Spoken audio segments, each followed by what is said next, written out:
Tim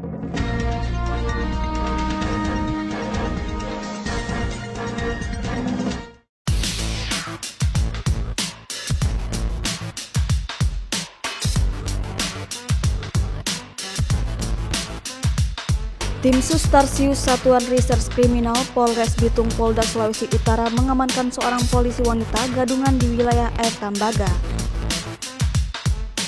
Kabid Humas Polda Sud Kombes Pol Jules Abraham Abbas di Manado Rabu 21 April mengatakan diamankannya pelaku itu berawal terungkap dari viralnya unggahan di media sosial Facebook pada salah satu sebuah akun.